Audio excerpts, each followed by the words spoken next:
अनिल अंबानी समूह और yes bank के बीच हुए ट्रांजैक्शन की सीबीआई जांच में पता चला कि शेल कंपनियों के जरिए यस बैंक के पैसे को अनिल अंबानी ग्रुप की फंडिंग में इस्तेमाल किया गया था।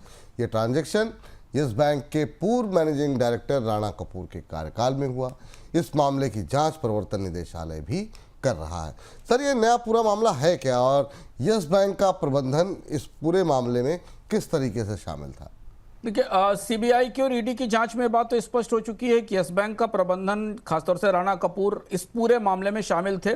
जहां यस बैंक से लिए गए पैसे को, जो कि कमर्शियल पेपर के जरिए, लोन के जरिए लिया गया था, उसको अनिल अंबानी ने शेल कंपनियों के जरिए मूव किया। सीबीआई ने जो फाइल की है, जो सीबीआई की रिपोर्ट आई है, उस हिसाब से बताया गया है कि जून 2018 से फरवरी 2019 के बीच यस बैंक ने रिलायंस होम फाइनेंस के करीब 1965 करोड़ रुपए के कमर्शियल पेपर्स को सब्सक्राइब किया था। इसमें से ज़्यादातर हिस्सा रिपे कर दिया गया, लेकिन 360 करोड़ रुपए का एक हिस्सा, एक ट्रांच, जो विवाद में आया, क्योंकि यह माना जा रहा है कि यह पैसा शेल कंपनियों के जरिए गया था।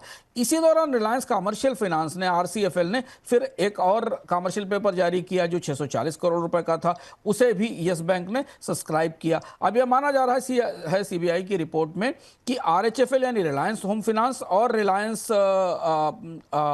कमर्शियल फाइनेंस, इन्होंने मिलकर एडीएजी ग्रुप में कई सारी शेल कंपनियां बनाई और एस बैंक से लिए गए पैसे के, इस कर्ज के पैसे को अलग अलग घुमाया है। और इसमें बहुत सारे डॉक्यूमेंट, दस्तावेज रखे गए हैं कि कुछ पैसा यूटीआई लिक्विड फंड को पे करने के लिए किया गया। फिर एक कंपनी है गमेशा इन्वेस्टमेंट मैनेजमेंट लिमिटेड, उसको 200 करोड़ रुपए का लोन दे दिया गया।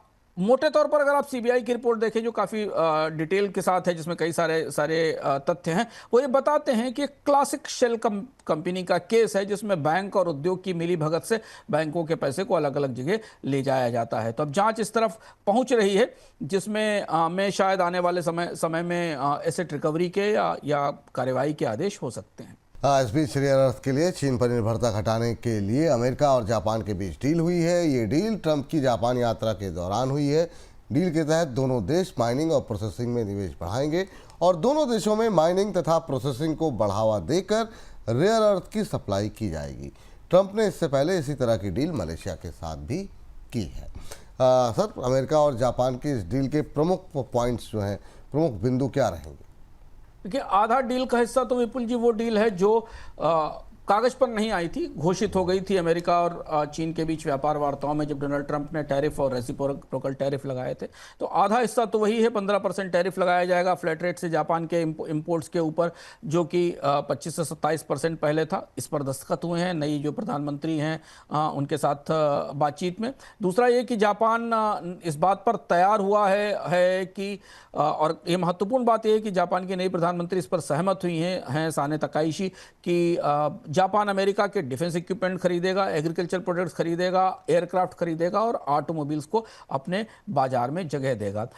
तकाइशी राजनीतिक रूप से शिंजो आबे की शिष्य या उनकी विचारधारा से की अगली कैरियर मानी जाती हैं, जिनसे शिंजो आबे से डोनाल्ड ट्रंप के रिश्ते अच्छे थे। तो इसलिए खासी गर्मजोशी रही है डोनाल्ड ट्रंप की इस यात्रा के दौरान।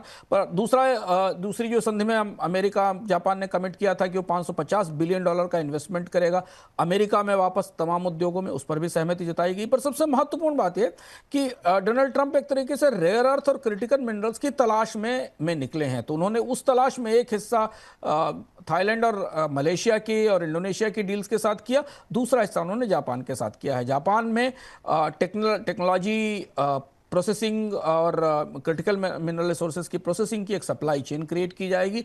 दोनों देश मिलकर रेयर अर्थ की खोज करेंगे और रेयर अर्थ को प्रोसेस करेंगे और एक दूसरे की सप्लाई चेन्स को सपोर्ट करेंगे। ये महत्वपूर्ण है। इसके अलावा सिक्योरिटी और डिफेंस के भी कुछ कुछ प्रावधान हैं जो इस संधि का हिस्सा है। जी।